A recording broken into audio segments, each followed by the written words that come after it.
welcome to Nine Links, guys. This is Alex. Just going to give you a small update on the frost damage that caused by the winter freeze.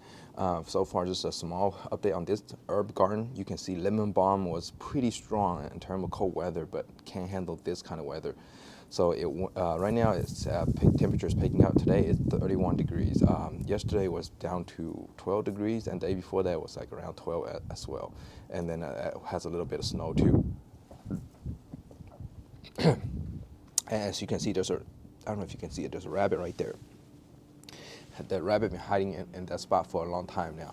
I think it's away from the cold. The lemon balm really helped sheltering it, but at the same time, yeah, those herbs can only handle to a certain degree. I don't know if you can see the rabbit close up.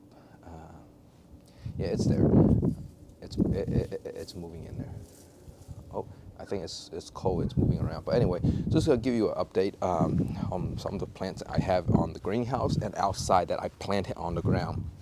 Now, in terms of sweet olive, 4 season. Now, when I say sweet olive, there are 2 in the front. Let's see, 3 in the front as well. So I have silver, gold, and 4 season. They are different kind of cultivar, and they handle cold, differently.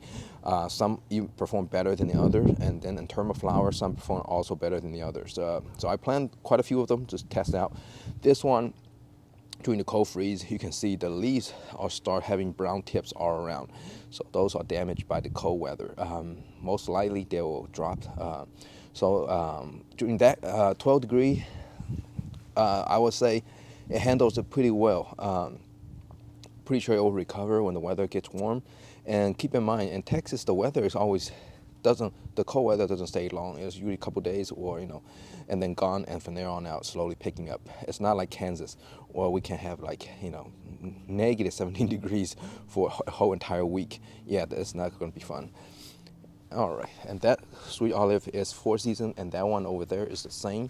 And they both having the same amount of damage. If you look at it, it's a brown tip on the outside, and some of the leaves will remain okay, but I'm pretty sure when the weather gets nice, the plants will regenerate, put out more leaves, and drop those leaves. So as long as we're not seeing the whole entire trees, like frozen, like all the leaves turn brown and falling, any signs of green leaves, it's a good sign, okay? And then we're coming over here, guys. Remember I told you guys I'm doing an experiment on the night blooming jasmine. So I clean it up a little bit. Instead of seeing a lot of poking stick, I just see this.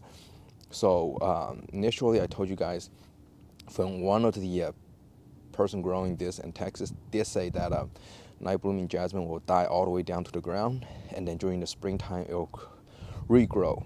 If that's the case, that would be a great news.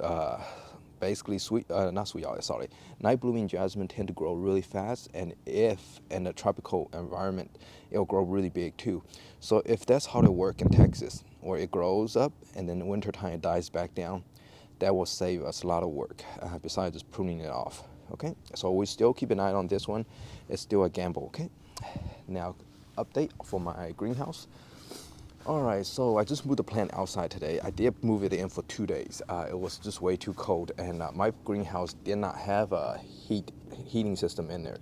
So what I came out with today, as you can see, the thermometer over here, it's 43 with a 70% humidity.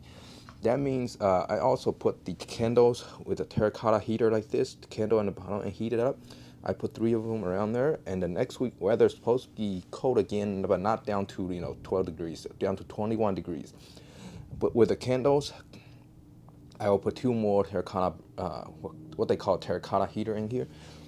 Then we should keep the temperature pretty good in here, comfortable enough for the plants to take care of that day.